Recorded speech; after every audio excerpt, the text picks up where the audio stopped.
이렇게 합시다. 여기 들어가서 보면은 이 학교가 공개해놔서 강의 계획서이거든요. 그래서 다른 과 수업도 볼 수 있는데 여기서 기기 분석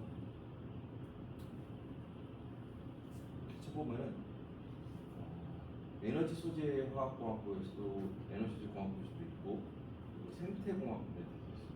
그리고 이 학기도 한번 검색해봅시다. 더 많아. 기기 분석 있고 기기 분석학 있고 여기는 고분자 기기 분석 공정공학과 식품공학과도 다 이런 게 과목들이 있어요. 다 좀 근데 조금씩 뜯어보면 다른데 여러분들이 만약에 대학 이렇게 물어봅시다. 학생들이 배우는 과목 좀 더 스페시하게 과목 중에 기기 분석 영어로도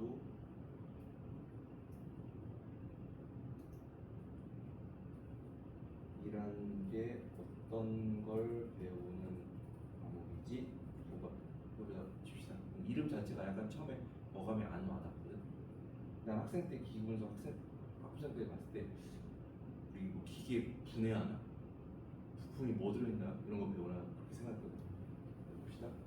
자, 기기 분석은 공대에 일하는 학생들이 주로 배우는 전공 과목인데 물질이 정성적으로 얼마나 있는가, 무엇이 있는가, 있냐 없냐, 정량 있으면은 얼마나 있느냐, 몇 퍼센트다, 몇 ppm이다 이런 식으로 이런 걸 배우는 과목이다. 그러면서 분광학, 좀 어려운 말 있고 질량 분석, 크로마토그래피, 전기화학 분석 이런 얘기가 있습니다.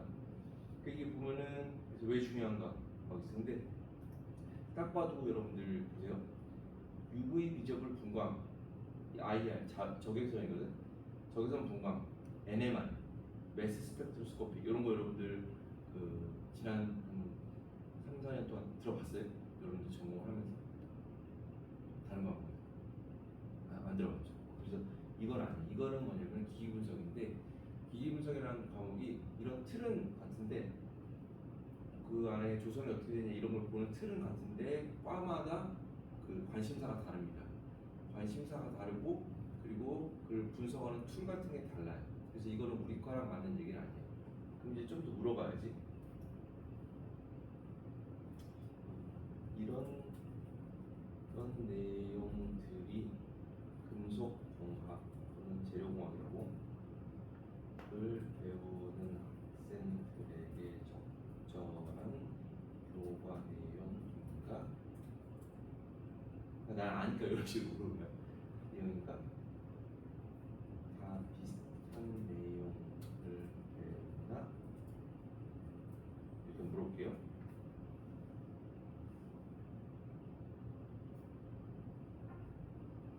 자, 이제 재료공학은 뭐냐면 금속공학은 재료의 성분 구조 분석, 열적 기계적 특성. 우리는 이런 데에 관심이 있는 거예요. 어떤 샘플이 있어. 그런 거에 대해서. 그래서 보고 있으면 아까 봤던 분석법에 관련된 단어가 하나도 없어. 그러니까 툴이 다른 거야. 자, 우리가 배우게 될 SEM, 전자연무게, TEM, 추가전자연무게, XRF, 엑스레이 형광 분석법. 요거 ISP 이런 건 안 배우고요. XRD 이런 거는 이제 배워봤죠. AFM, XPS 그런 것들은 이제 엑스레이 포토 스펙트럼, 스펙트로스코피 이런 뜻이거든요. 그래서 전공에 따라서 조금씩 이제 달라진다. 이제 포커스가 달라진다. 그렇죠? 그래서 여러분들 뭘 배우냐면은 여러분들이 이제 다시 우리 거 커리큘럼으로 돌아갑시다. 그래서 지금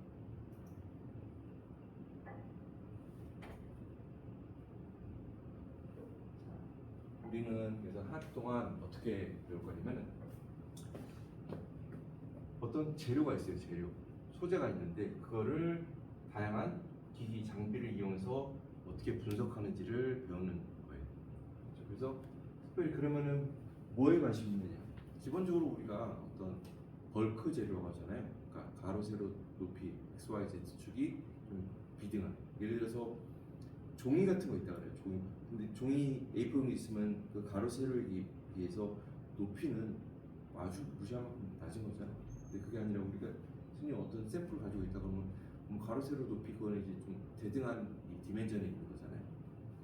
자, 그런 거가 어떻게 생겼냐, 그 안에가 어떤 결정 구조를 가지고 있냐, 구조 분석. 그리고 또 여러분들 표면이 상당히 중요해요. 표면이 사실은 전체에서 표면이 차지하는 분율은 아주 작지만 표면이 사실 대부분의 성질이나 특징을 또 결정을 짓습니다. 그러니까 뭘 할 때 어떤 거 부식을 방지한다 뭐 그럴 때 겉에다 코팅하잖아. 안에 재료가 어떻더라도 일단 겉에서 코팅을 하면 안에 재료는 버틸 수가 있는 거죠. 그렇죠? 그래서 표면은 그럼 뭐가 들어가 있냐, 어떻게 돼 있냐, 그럼 표면 분석 등에서 샘플 분석하고, 또 이제 어떤 물성과 공정 간의 관계를, 공정에서 변수를 뭐 온도 변수를 줬다. 그랬더니 결정 구조가 더 FCC 그 결정 구조가 더 피크가 크게 나왔다. 이런 식으로 그런 상하관계 그런 이렇게 학생 수준에서 배우는 거죠. 그래서 이게 약간은 좀 사이언스적인 과학 그런 게 좀 들어가 있습니다. 왜냐면 미세 구조를 알아야 되기 때문에. 기본적으로는 우리가 원자와 전자 구조에 대해서 아주 간단하게 배울 거고요. 이런 걸 기본이 다 물리화학 유일합니다. 그리고 초반에는 X선 분석법을 배울 거고, 그리고 X선 이용한 여러 가지 분석법 배우고, 두 번째는 이제 전자윤경, 그 다음에는 표현 분석 이렇게 할 겁니다. 자, 수요일 목요일 우리가 수업인데 수요일 우리 1교시 수업이잖아요. 목요일은 2, 3교시. 2, 3교시는 할만하지. 근데 내용을 처음에 좀 진도를 나가야 되기 때문에 그 최소한 한 9월달 정도, 최소한 길어야 중앙고사 때까지는 1교시 수업을 좀 해야 돼요. 그래야지 좀 내용을 나갈 수가 있거든. 근데 지금 작년이랑 했던 거랑 이거 녹화되고 있지 지금.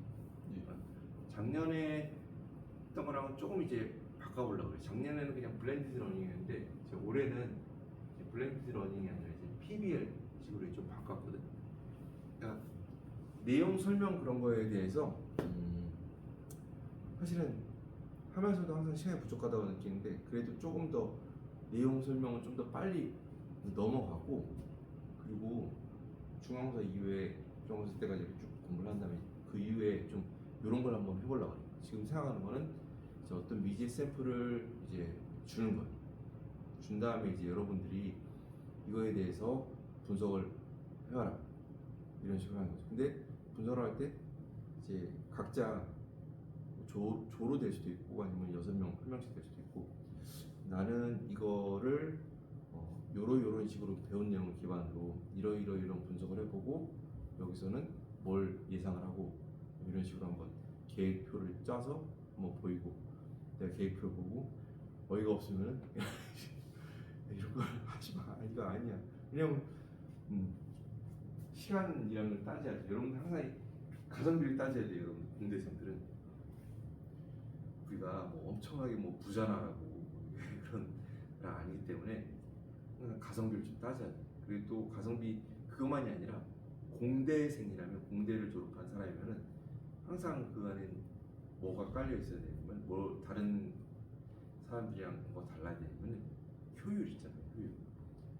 적절한 인풋을 대비해 가지고 아웃풋, 그리고 똑같은 걸 하더라도 효율이 70만 나오는 게 아니라 80, 90 최대한으로 할 수 있는 최적화, 옵티마이제이션이라고 하잖아요. 그런 게 항상 머릿속에 들어가 있어요. 이과대 학생들이랑 그게 다른 거예요. 이과대에서는 그 최적화 그런 거를 별로 안 배우고 신경도 안 써요. 일단 되냐 안 되냐 막 돈 들여부어서 되냐 안 되냐 되는 거 이게 하려고 그러는데, 기왕이면은 어떤 예를 들어서 같은 분석을 하더라도 분석법은 여러 가지가 있을 겁니다. 예를 들어서 내가 두께를 알고 싶어요. 근데 두께를 아는 방법은 여러 가지가 있어. 근데 얘는 하는데 줄 서갖고 기다리는데 한 달 걸려. 얘는 가서 저기 30분이면 측정할 수 있어. 근데 얘는 진짜 정확해. 근데 얘는 그렇게 덜 정확해. 근데 그래도 지금 내 두께를 완전 정확한 두께가 아니라 어느 정도 알아듣는다면 이걸 택하면 되는 거죠. 그렇죠? 항상 좀 항상 알고 있어야 돼. 좀 중요한 내용이에요. 최적화, 효율. 알겠지? 그래서 그런 미제 샘플을 분석하는 계획 짜고, 또 필요하면 이제 측정도 해보고 그런 것도 하고요. 그래서 또 견학도 할 거고요. 그러니까 견학을 할 때 우리가 시간을 좀 맞춰야 되거든. 어떤 장비를 보러 갈 때 그 장비에서 그 담당자가 있어야 되고, 그 장비가 뭐 예를 들어서 다른 사람이 안 쓰고 있어야 되고, 그 시간을 좀 맞춰가지고 우리가 가야 돼. 그러니까 6명이면 충분히 할 수가 있어. 근데 그 시간까지 그런 거 있는, 그런 것도 수업 있으니까 그러면 이제 이 수요일 이 1교시 수업은 뭐 그건 안 하고 여기 가는 식으로 그냥 퉁치는 거지. 자, 또 샘플 측정 데이터를 주고, 그 이제 여러분들이 오리진 같은 걸로, 오리진 프로그램으로 한번 직접 실습을 해보고 데이터를 정리를 해오고 그런 거는 한번 할 겁니다. 알겠죠? 그래서 지금은 이렇게 해놨어. 중간은 20, 주말 30, 과제 20 이렇게 돼 있는데, 중간이 약간 고민이에요. 중간에 안 볼 수도 있고, 아니면 여러분들이 중간고사 때까지 봐가지고 오히려 뒤에 실습 그런 걸 하는데 중간고사 때까지 한번 좀 공부를 배운 내용을 한번 정리를 하고 하는 게 낫다. 그러면 좀 20%라도 하고 하는 게 낫고 이렇게 할 거예요. 근데 어쩌면 중간고사 안 하고 이거를 20을 과제나 다른 걸로 이렇게 옮길 수도 있습니다. 저는 기말고사는 봅니다. 중간고사 한 번은 봐요. 자, 그래서 수요일, 목요일 이런 데서 수요일은 아까 그런 식으로 실습이나 아니면 PBL 그런 식으로 하는 것도 있고, 또 가끔은 영상으로 이건 좀 해야 된다 그런 걸 영상으로도 있습니다. 자, 그리고 여러분들 9월달 있잖아요. 근데 제가 우리 여러분들 10월 3일부터 이제 추석 일주일간 추석인 거 알죠? 근데 제가 9월 26일부터 2일까지도 없습니다. 그래서 요주 있잖아요. 10월 1일, 2일 이때는 대면 수업이 없습니다. 알겠죠? 나중에 보충을 하거나 아니면 이때 뭐 영상을 하거나 10월 1일, 2일은 수업이 혹시 없습니다. 그래서 여러분들도 고향 내려가거나 그런 거 할 때 스케줄에 좀 참고를 하세요. 만약 나 포함해서 다른 수업도 목요일 없으면 뭐 빨리 할 수 있잖아.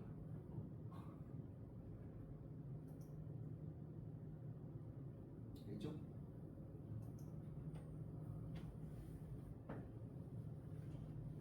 자, 뭐 궁금한 점이나 어떤 것들, 바란 점이나, 그리고 여러분들 지금 마지막 학기인 사람 손 들어보세요. 그래서 원서를 쓰고 있는, 아직 안 썼습니다. 안 써서.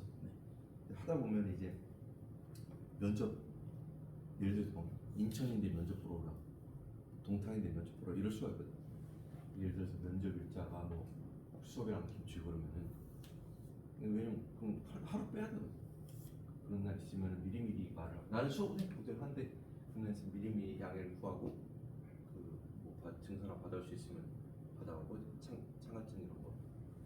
알죠? 또 지금 잠깐만. 4명이고 6명이니까 여러분들 묻혀 있으면 안 돼. 알지? 몇십 명 중에 한 명이다라고 나는 묻혀 있으면 안 돼. 근데 이제 틀려도 괜찮고, 6대1 수업이잖아. 6대1.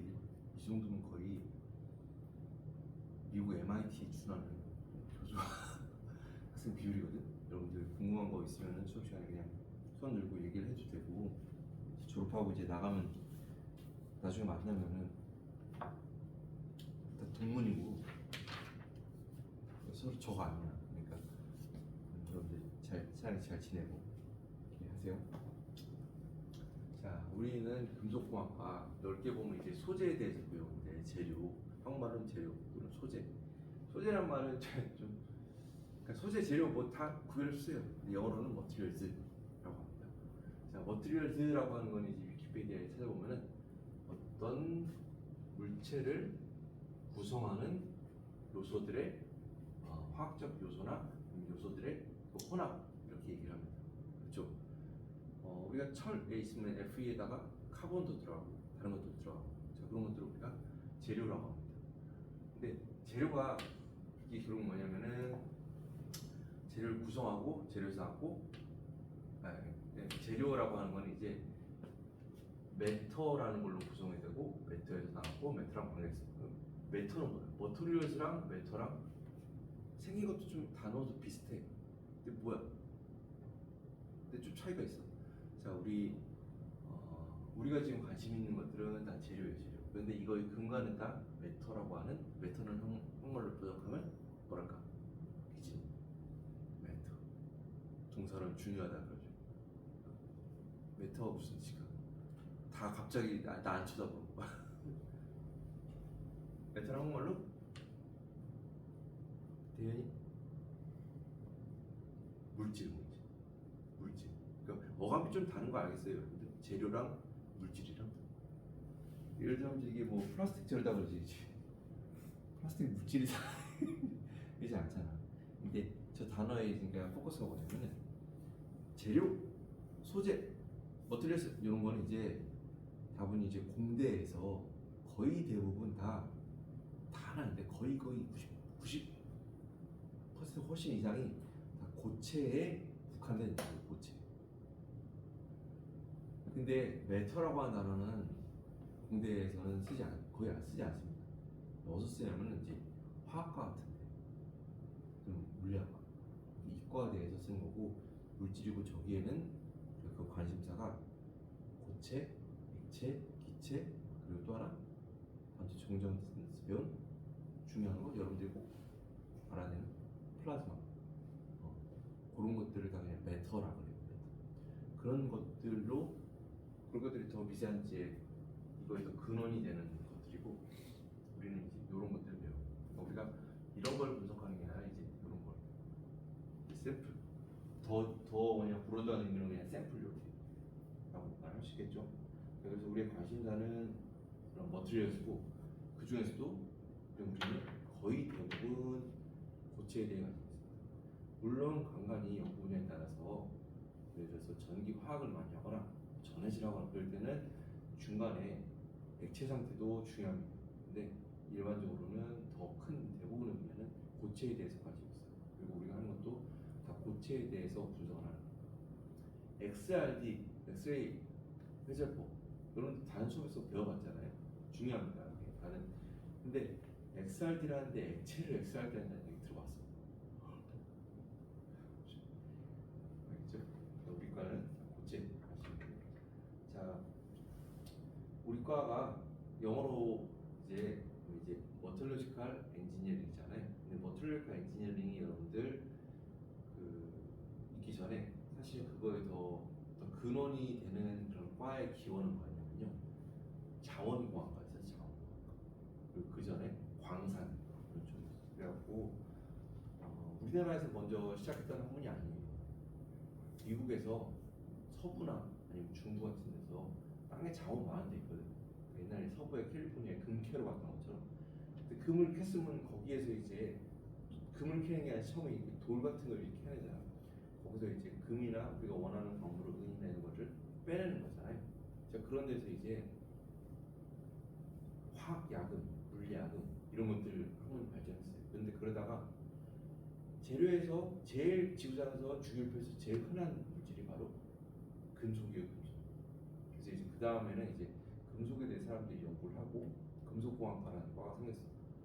그러다가 이게 점점 넓어지면서 이제 금속을 기반으로 사람들이 연구를 하면서 금속에다 XRD 해가지고 연구를 했어. 금속에다가 XPS 측정해서 표현 분석을 했어. 근데 그건 금속에만 국한되는 게 아니고 금속이 아닌 다른 도체에도 쓸 수가 있는 거거든요. 그게 폴리머 플라스틱일 수도 있고요. 아니면 어떤 금속과 산소의 화합물, 그걸 우리가 무슨 라믹이라고 하지? 세라믹에서도 분석할 수 있어요. 세라믹에서도 결정적으로 XRD 나와요. 그런 거. 사람들이 이거 금속에서 우리 다 이제 했는데 그게 보니까 재료에 보니까 되게 넓어질 수가 있는 거예요. 그래가지고 이제 미국에서 어떤 과가 생기냐면 재료공학과라는 과가 생겼어요. 그래서 우리 과는 이제 금속에 대해서 좀 더 배우는데, 다른 금속과학, 재료과학 거기는 금속이 그냥 약간 원 오브 댐이에요. 다 배웁니다. 브로더. 자, 그래서 재료공학과라는 말이 나는데, 재료공학과인데 사실 영어로는 뭐냐면은 재료공학, 그러니까 뭐겠어? 재료공학이니까 영어로는 뭐였어?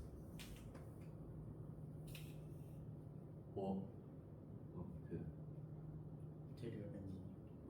재료공학은 머티리얼 엔지니어인데 그 재료공학과를 이제 다 사람들이 영어 이름 보면 처음에 나왔던 것도 머티리얼 엔지니어링으로 끝나지 않고 머티리얼 사이언스 엔지니어.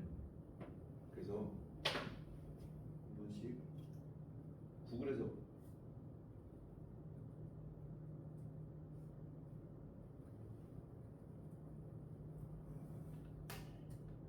이런 말이 있는데 머티리얼 사이언스 엔지니어링.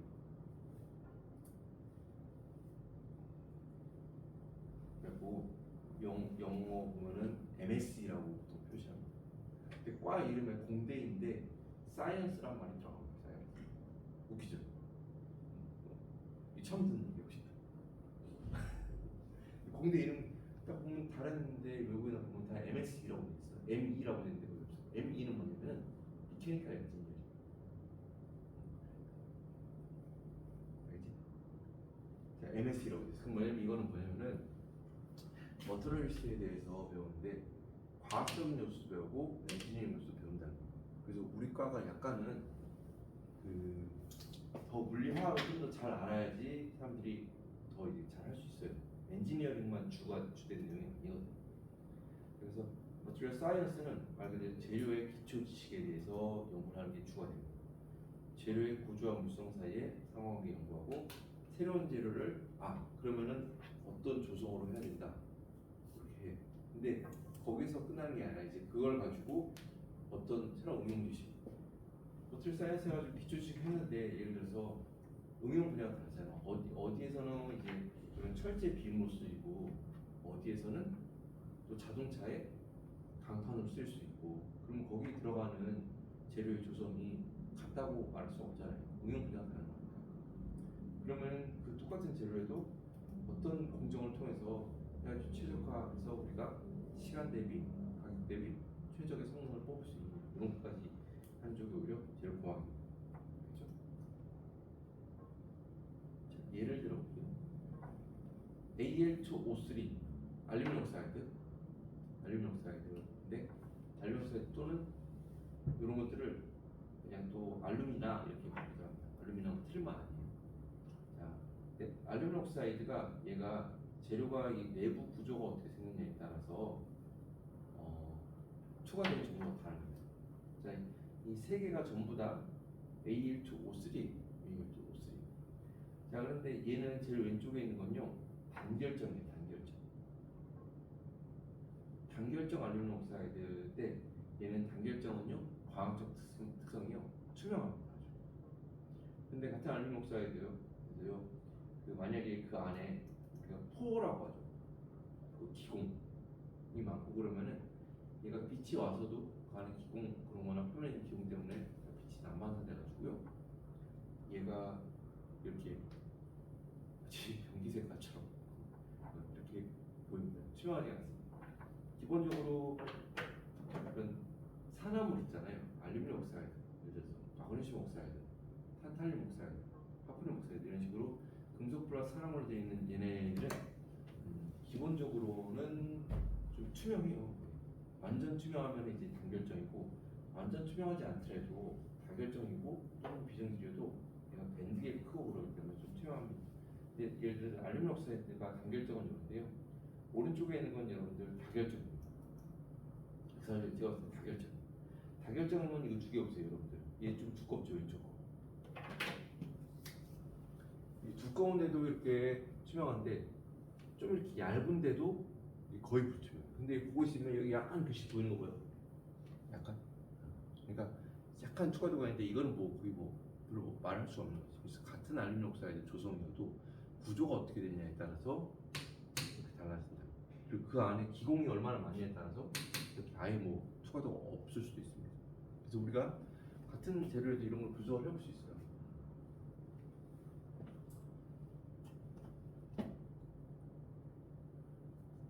자, 그래서 여러분들도 29분, 그러니까 30분 전에는 기기 분석 뭐였지? 라고 생각할 수 있는데 기기 분석은 뭐냐면은 저도 학생 때 처음에 그랬어요. 기기 분석. 요거는 기계 뜯어보나 그래. 그게 아니라 기기 분석이라는 거는 내가 실험자가, 내가 연구자가 어떤 기기를 이용해서 어떤 특성을 분석한다. 그래서 기기 분석이라는 말이 붙은 거야. 예를 들어서 XRD 기기를 이용해서 구조 특성을 분석한다. 아니면 뭐 XPS 기기를 이용해서 표면 특성을 분석한다. 표면 조성을 분석한다. 이렇게 될 수 있어.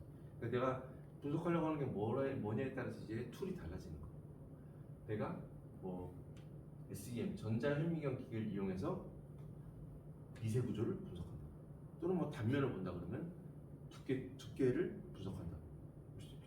되게 방막사에 있을 텐데 그 이제 딱 잘라갖고 이제 그 단면을 이제 SEM으로 보면은 두께가 보이겠죠. 그래서 이름이 기기 분석입니다. 또 어떤 기기를 이용해서 내가 궁금한 특성을 분석한다.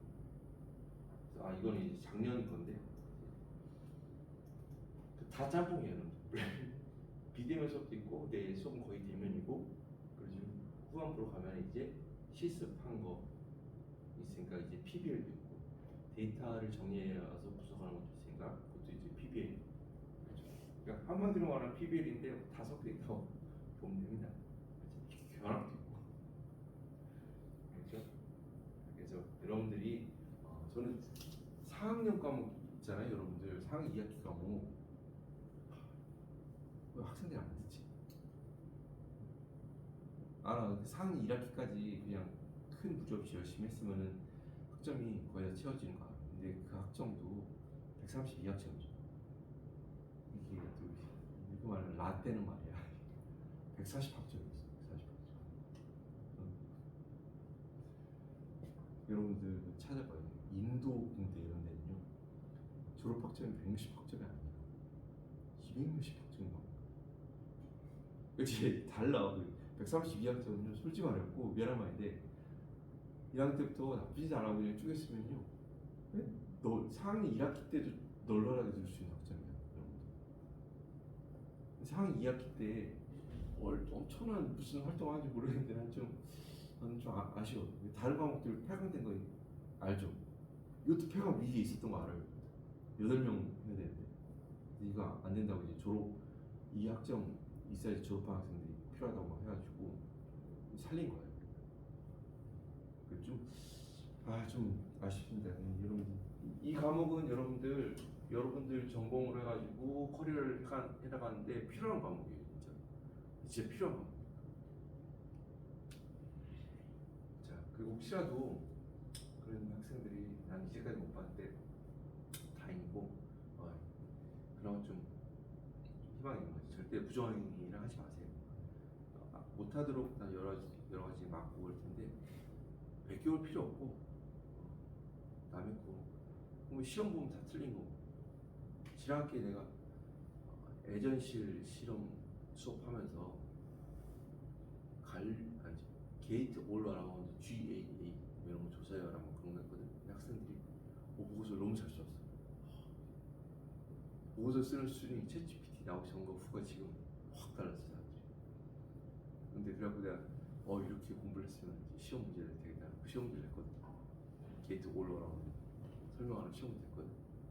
아주 진짜 그 문제가 점수가 제일 낮았어. 이게 뭐야 이거? 여러분들 진짜 그만 안 돼. 챗GPT 진짜 비진 학생 챗GPT 써야 돼 말아야 돼. 이거 뭐야 이렇게 논란이 일어나는데 써야 돼 말아야 돼. 이걸로 보고 쓴다고? 네, 그럼 쓰긴 써야 되는데 어떻게 해야 돼? 공부는 또 따라 공부는 따라하고 프롬프트는 또 따라하고. 너도 써야 돼. 반드시 써야 돼. 알지? 쓰는데 문제가 뭐냐면 이거 여기서 했던 말을 그냥 무조건 하라 그러면 안 돼. 아니면 하라 그런 다음에 그걸 완전히 뜯어보아야 되는데 보고 있으면 이게 한국말 알아보지만 이게 가끔 보면 한국말 자체가 이상한 거예요. 그러니까 걔는 뭐 LLM 모델 내가지고 말이 된다고 했는데 아는 사람이 보면 이거는 한국 사람이 쓰는 거야. 되게 어색하거든 말이 안 되거든. 여러분들이 오히려 다 짠 다음에 예를 들어서 자기소개서 있잖아요. 자기소개서도 하고 여러분들 이력서 스캔해가지고 올리세요. 그 올린 다음에 이렇게 하세요. 일단 써야 돼. 그러니까 GPT 써야 돼요. 그 논란 여지가 없어 써야 돼. 여러분 안 쓰면 안 돼. 그 다음에 나 같으면 이렇게 했어. 좀 더 길게 보자면은 내가 만약 어떤 활동을 했다 그러면 그런 거 다 스캔 PDF로 올리고 아니면 상 받은 거 있다가 PDF 올리고 이력서 있다 그러면 이력서 이제 써가지고 PDF 변할 수 있잖아. 올린 다음에 그 회사에 맞게 자기소개 써. 그런 다음에 그 회사 정보 같은 것도 이제 입력을 하고 내가 이 회사에서 이런 문항으로 내가 이렇게 썼는데 좀 무슨 오류가 있나 봐달라. 그럼 이제 같은 자기소개서를 써도 그 회사의 취지나 그 방향에 맞게 써야 되거든. 그러니까 회사의 그런 정신이랑 좀 안 맞는 사람들이 있어.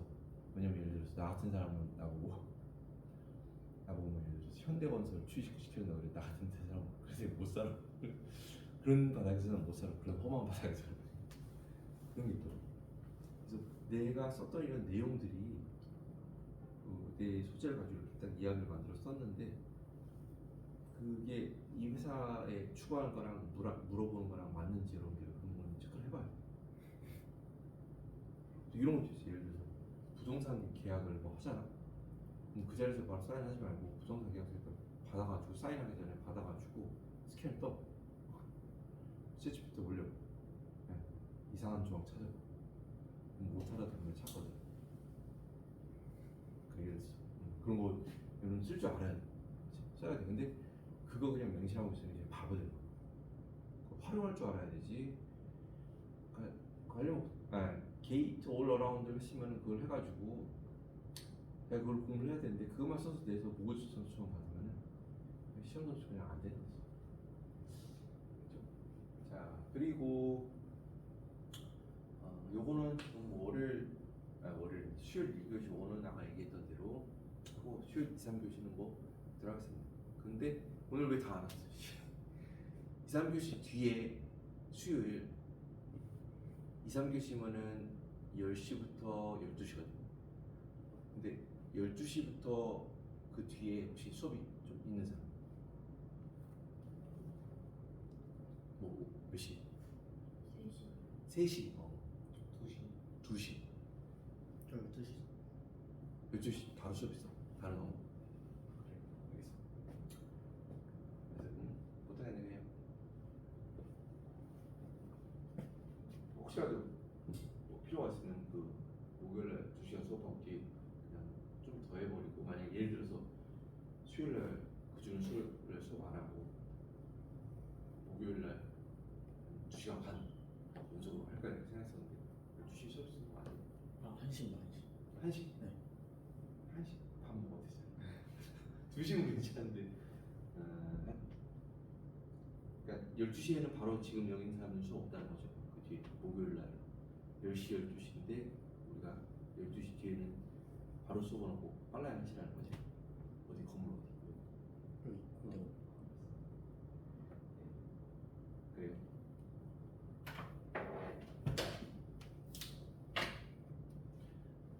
그 간단한 내용을 우리 오늘 내일 좀 해야 되거든. 그래서 좀 필기를 잠깐 합시다. 지금 한 10분 정도 남을 때 잠깐 수업을 해보고.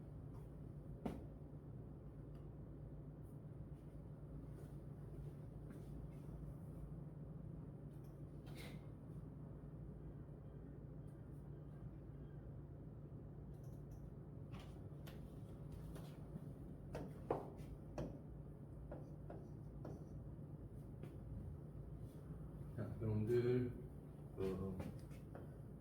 운동이라고 하는 거를 우리가 배우고 이게 다 기본이에요. 기본.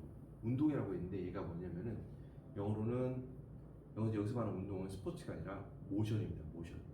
이게 직선 운동일 수도 있고요, 원 운동일 수도 있고, 아니면 포물선 운동일 수도 있고. 그래서 모션이라고 하는 건 뭐냐면은 시간, 우리가 숨을 T로 보통 표현하는데 시간에 따라서 위치가 변하는 걸 우리가 운동이라고 해요. 알겠지? 시간에 따라서 어찌됐건 여기서 저기 가는데 여기서 이렇게 가는데 여기서 이렇게 가는 데는 동시에 존재할 수가 없어. 시간이라는 게 반드시 그 짧은 사이에 걸리는 거예요. 시간이 걸리는 거예요. 그래서 시간에 따라서 위치가 바뀌는 거가 모션이라고 합니다. 근데 우리가 이번 과목이랑 관련돼 있는 이런 물리적 백그라운드는 뭐냐면요, 주기 운동, 회전 운동입니다. 운동 중에서 주기 운동이라고 하는 거는 이거예요. 예를 들어서 내가 딸이랑 놀이터에서 논다. 놀이터에서 내가 그네를 여기서 뜻이 밀어주는 새가 슉 갔다가 며칠 있다 다시 돌아오죠. 또 밀고 하면은 마찰 때문에 조금씩 줄어드는데 그냥 이제 계속 같은 시간 동안 갔다가 돌아오죠. 예를 들어서 시계추 같은 경우도 이렇게 띡띡띡 움직이는 거 있잖아요. 걔도 일정한 시간 동안 지가 갔다가 일정한 시간이 있으면 다시 돌아오잖아요. 그러니까 주기 운동이라고 하는 건 시간에 따른 위치가 일정 시간 후에 다시 원래 위치로 돌아오는 거가 주기 운동이에요. 왔다 갔다 하는 아까 그거. 근데 개미가 여기서 왔다 갔다 하는 것도 주기 운동이에요. 근데 세상 대부분 다 주기 운동이에요. 근데 주기 운동 중에서도요, 그 궤적이 움직이는 궤적이 아까 말했던 것처럼 이거나 아니면 저 개미가 왔다 갔다 뭐 직선 그게 아니라 궤적이 원인 게 있어. 원. 그리고 우리가 회전 운동이라고 그러죠. 회전 운동을 표현할 때 우리가 운동을 표현할 때 쓰는 좌표기가 보통은 극좌표기이고, 보통 좌표 찍어 막 그러잖아. 그래서 보통 제일 흔한 이게 그래서 x, y 해가지고 그 영어로 뭐라 하지? 하여튼 요런 그냥 좌표기인데, 근데 그거랑 다르게 극좌표기라는 건 뭐냐면은 내가 여기에서 여기를 내가 표시하고 싶으면 여기가 원점이고 여기에서 떨어진 거리를 r이라고 하고 레디어스, 이게 이렇게 시간 여기 시작했는데 이렇게 돈 거잖아. 그래서 이거 다시 자 시작했는데 얘가 회전 운동을 해가지고요 다시 제자로 돌아왔어요. 근데 원점에서부터 여기 떨어진 거리를 r이라고, 일정한 거리를 시간에 따라서 이렇게 쭉 움직이는 거예요. 그러니까 r은 변하지 않는 거예요. 근데 시간이 지났을 때 여기 갔다 그래요.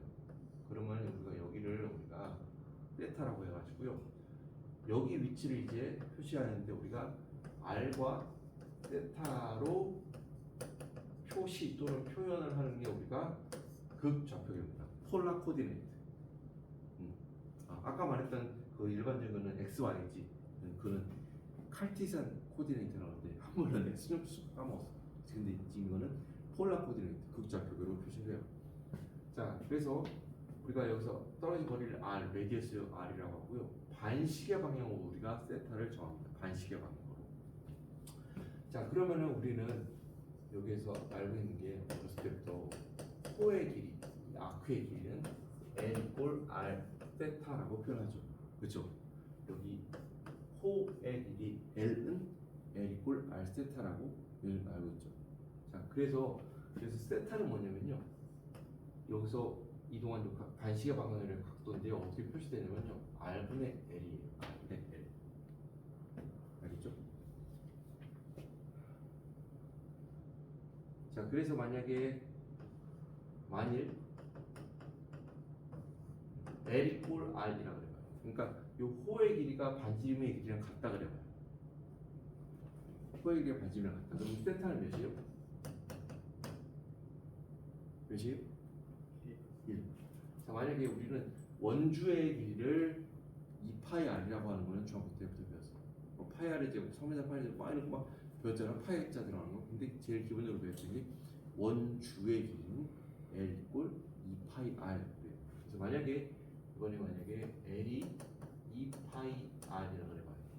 반지름에 2 곱하기 3.14배. 여러분 그때는 세타가 몇입니까? 2파이. 자, 그래서 요 한 바퀴 우리가 알고 있는 360도를 우리가 2파이라고 해요. 그런데 여기 뒤에는 단위가 있습니다. 요 단위가 RAD 점 보통 쓰고요. 얘를 레디안이라고 해요. 그래서 우리가 레디안으로 표시해요. 이런 거 극좌표기로 표시할 때 이만큼 됐으면 45도잖아. 이만큼 됐으면 90도잖아. 근데 우리가 몇 도 하는 건 일상생활에서 많이 쓰잖아요. 근데 이쪽에서 이제 우리가 표기하고 그럴 때는요, 도라는 단위를 안 쓰고 더 편한 게 레디안이라는 단위 있어요. 그래서 1레디안이라고 하는 건요, L이 R일 때 1레디안이고요. 만약에 L이 한 바퀴 돌면요, 그때 세타가 2파이 레디안이에요.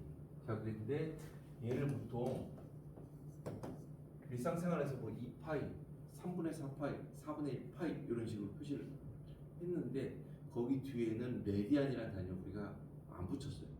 레디안의 단위는 물리에서 예를 들어서 킬로그램, 미터, 세컨드 이런 것처럼 기본 단위가 아니거든. 그래서 레디안이라는 건 보통은 안 써. 안 써도 이런 거 있으면 뒤에 레디안이라는 게 붙어 있다는 걸 여러분들이 알아야 돼. 그래서 예를 들어서 이 파이는 180도고 2파이는 360도고 2분의 파이는 몇이에요? 90도 도. 그래서 이걸 안 쓰고 이제 이런 식으로 쏘는 게, 그러니까 이걸 뭐 계산하겠다 그런 게 아니라 이런 개념을 좀 알고 있어야지 뒤에 걸 할 수 있어. 알겠죠? 지운다.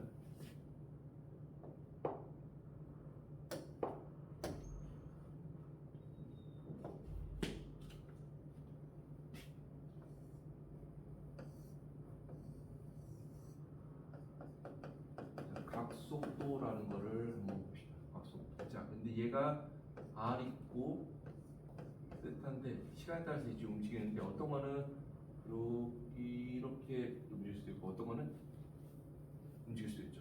자, 시간에 따라서 위치가 더 빨리빨리 변하면 이제 속도가 다른 거죠.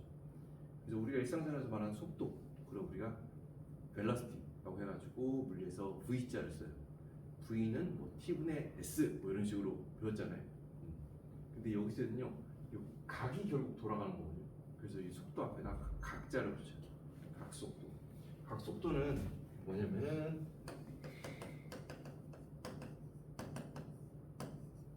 그 주어진 시간 델타 t 동안에 델타 세타 얼만큼 각이 이동하냐, 이걸 우리가 각속도라고 합니다. 자, 아마 이제 학교 다닐 때 내가 말해준 내가 마지막 사람. 자, 이런 거에서 우리 분이 뭐 연력학이나 다른 거 할 때도 델타라는 표시를 많이 봤어요. 델타 t, 델타 뭐 델타가 뭐야? 변화라는 거죠. 변화라는 건데, 변화인데 어떤 변화냐면 나중 빼기 처음, 그죠? 나중 빼기. 그러니까 시작해서 이렇게 해서 뭐 나중 각도가 뭐 예를 들어서 4분의 파이, 처음 각도가 0 그러면 4분의 파이 빼기 0 그렇게 되는 거야. 나중 빼기 처음. 시간도 처음이 0이고 그 다음에 뭐 5초 있다 보면 5 빼기 0 해가지고 5분의 4분의 파이 이런 식으로. 자, 근데 한 바퀴 도는데 걸리는 시간, 그리고 우리가 그 델타 세타가 이 한 바퀴라는 거야. 한 바퀴. 그럼 몇이야? 몇 파이? 한 바퀴. 2파이. 이 세타인데 360도인데 그 2파이라고 했죠. 자, 근데 우리가 한 바퀴 도는데 걸리는 시간을 우리가 주기라고 합니다. 주기. 한 바퀴 걸리는데 걸리는 시간. 주기 운동 중에서 우리 회전 운동하고 있는 거죠. 그래서 그걸 우리가 주기는 보통 대문자 t로 써요. 그래서 얘를 하고 각속도는 보통 이렇게 쓰고요. 오메가는 t분의 2파이 이렇게 표시를 합니다. 각속도. 자, 이거는 여러분들 그냥 기억을 하세요. 외우세요. 오메가는 t분의 2파이. 마치 v는 t분의 s 뭐 이런 것처럼 오메가는 t분의 2파이. 이공계 학생은 알아야 돼요.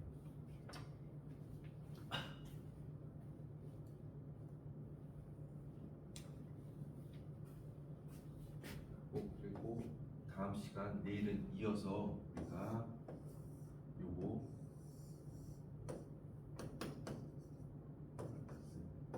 y 우리가 이거를 사인 함수 표시하죠. 요거에 대해서 이제 다음 시간에 우리가 연이어서 말아 쭉 하겠습니다. 알겠죠? 그래서 오늘 수업은 여기까지 하겠습니다. 수고했습니다.